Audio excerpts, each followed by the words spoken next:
जय हिंद दोस्तों। बहुत से लोगों को इस बात का दुख होता है कि उन्होंने आईपीओ के लिए अप्लाई तो किया है लेकिन उन्हें आईपीओ का अलॉटमेंट नहीं मिलता। और बहुत से लोग तो ऐसे होते हैं जिन्होंने बहुत बार आईपीओ के लिए अप्लाई किया लेकिन उन्हें आज तक आईपीओ का अलॉटमेंट आया ही नहीं। तो वो कौन सी गलतियां होती है जिनकी वजह से जो है आईपीओ का अलॉटमेंट नहीं मिलता।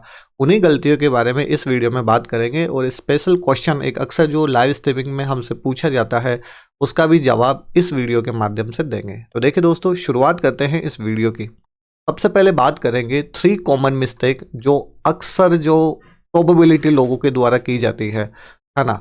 और साथ ही एक स्पेशल क्वेश्चन जैसा कि मैंने आपको बताया है वो उसका आंसर आपको यहाँ पे मिलने ही वाला है। तो पहली मिस्टेक के ऊपर हम यहाँ पे बात करने वाले हैं थर्ड पार्टी यूपीआई। अब एक बात आप सिंपल भाषा में यहाँ पे समझ लो कि जैसे ही आप आईपीओ के लिए अप्लाई करते हो तो आईपीओ के लिए आपने डीमेट अकाउंट ओपन कर रखा होगा। तो डीमेट अकाउंट मान के चलो मैं कर रहा हूँ आईपीओ के लिए अप्लाई, तो मेरा नाम से मेरा डीमेट अकाउंट होगा और मेरे नाम से मेरी यूपीआई आईडी होगी, है ना। और मतलब जो डीमेट अकाउंट में मेरा अकाउंट है ना बैंक का, वही उसी बैंक की रहेगी यूपीआई आईडी। तो मेरा आईपीओ एक सही तरीके से मैंने आईपीओ अप्लाई किया है।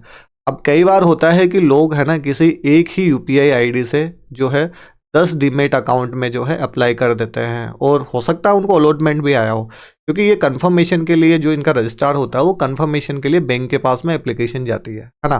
तो वहाँ पे कुछ बैंक होते हैं जो रिप्लाई नहीं करते हैं। प्रोबेबिलिटी होता है कि बैंक रिप्लाई करते हैं कि ये जो डीमेट अकाउंट में जो अकाउंट नंबर दिया है उसी की यूपीआई आईडी है, देन एप्लीकेशन जो सक्सेसफुली कंसिडर की जाती है अलॉटमेंट के रिगार्डिंग, है ना।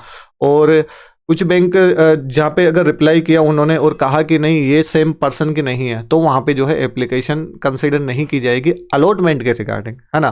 बाकी जैसे कुछ बैंक क्या करते, रिप्लाई नहीं करते, तो उस कंडीशन में जो है जिसने आईपीओ के लिए अप्लाई किया ना किसी और यूपीआई आईडी से, है ना, तो उसको जो है अलॉटमेंट यहाँ पे मिल जाता है। तो कई बार लोगों को रहता है कि नहीं हम तो अप्लाई करते हैं, हमें अलॉटमेंट आ जाता है। तो वहाँ पे अलॉटमेंट इस मिस्टेक की वजह से आता है। सिंपल बात। तो आगे से जब कभी भी आईपीओ के लिए अप्लाई करना हो तो याद रहे थर्ड पार्टी यूपीआई एप्लीकेशन ना हो, मतलब आपका ही डीमेट अकाउंट हो, आपके नाम से ही हो और आपने जिस बैंक अकाउंट की डिटेल दे रखी है उसी का यूपीआई आईडी हो। सिंपल बात, क्लियर। नेक्स्ट दूसरी मिस्टेक, है ना। और अगर आपने पहली मिस्टेक आज तक की है तो प्लीज़ कमेंट करके ज़रूर बताना। अब बात आती है अपने पास में वैलिड एप्लीकेशन। अब वैलिड एप्लीकेशन से क्या मतलब है, हमारे पास में एक पैन कार्ड नंबर होता है, उससे अपन एक डीमेट अकाउंट खोलते हैं, है ना। अब हो सकता है कि अलग अलग एप्लीकेशन में हमने जो है डीमेट अकाउंट ओपन कर रखे हो, लेकिन हमें एप्लीकेशन एक ही लगानी है, चाहे वो रिटेल कैटेगरी में हो चाहे एचएनआई कैटेगरी में हो। ये स्पेशल ध्यान में रखें, है ना। हाँ, अगर वहाँ पे अपने पास में शेयर होल्डर कोटा है तो शेयर होल्डर कोटा में आप एक एप्लीकेशन और लगा सकते हो, और अगर आपके पास में एम्प्लॉय कैटेगरी है तो एम्प्लॉय कैटेगरी में एक एप्लीकेशन और लगा सकते हो। तो एक डीमेट अकाउंट से आप 3 एप्लीकेशन लगा सकते हो इस तरीके से। एक application retail category HNI category में जो भी लगा रहे हो, एक शेयर होल्डर कैटेगरी में और एक एम्प्लॉय कैटेगरी में, है ना। अगर आप एम्प्लॉय हो तो ठीक है, शेयर होल्डर कोटा के लिए एलिजिबल हो तो, इसकी पेरेंट कंपनी का अगर आपने शेयर ले रखा तो ठीक है। तो ये तो हो गया एक तरीका।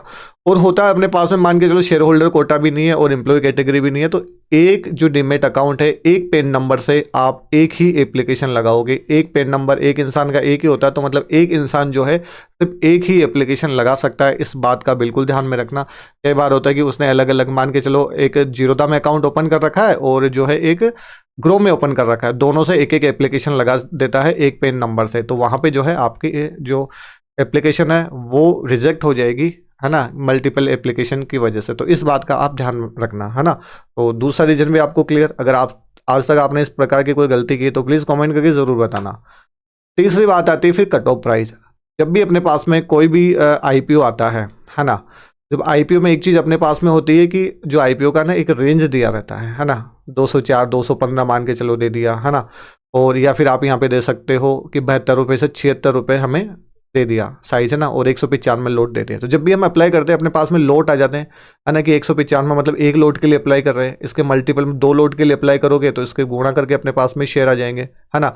तो वहाँ पे जो हमें, है ना, एक चीज़ का ध्यान रखना है, वहाँ पे कट ऑफ प्राइस जो आता है उसके ऊपर सेलेक्ट करना है। कई बार क्या होता है हम 73 रुपये डाल देते हैं और मान के चलो जो आईपीओ का जो है इशू हुआ है ना शेयर, वो हुए 73.50, एक पैसे पे या 73.1 रुपये बोल दो आप इसको ना, 73.1 रुपये के ऊपर आया तो आपने 73 रुपये डाला था ना, तो आपका जो है वो अलॉटमेंट आपको नहीं मिलेगा। तो हमेशा कोशिश कीजिए कि आप कट ऑफ प्राइस के ऊपर ही सेलेक्ट करो, क्योंकि अगर कट ऑफ प्राइस है ना आप सेलेक्ट करोगे तो आपकी एप्लीकेशन कंसिडर की जाएगी अलॉटमेंट में।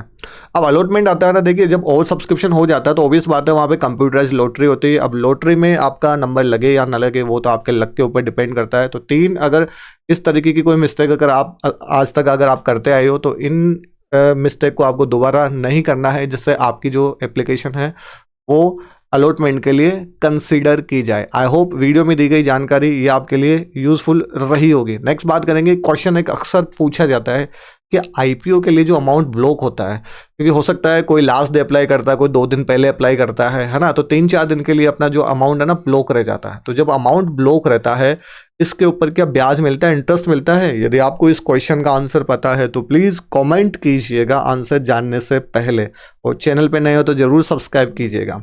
तो इसका सही आंसर होगा दोस्तों यस, जो ब्लॉक अमाउंट होता है ना कि डेबिट होता है, तो अपने अकाउंट में ही पैसा रहता है, बस हम उस पैसे को यूज नहीं कर सकते, है ना। मान के चलो किसी आईपीओ के लिए 15,000 रुपये लगे, है ना, तो वो 15,000 अपने पास लीन में पड़े रहेंगे क्योंकि ब्लॉक रहता है तो अपने अकाउंट में ना, तो इसके ऊपर इंटरेस्ट यानी ब्याज हमेशा मिलेगा। ठीक है दोस्तों, आई होप आपके लिए वीडियो यूजफुल रहा होगा। अगर वीडियो में दी गई जानकारी आपको अच्छी लगी हो तो प्लीज़ चैनल को सब्सक्राइब कीजिएगा, प्यारा सा कमेंट ज़रूर कीजिएगा।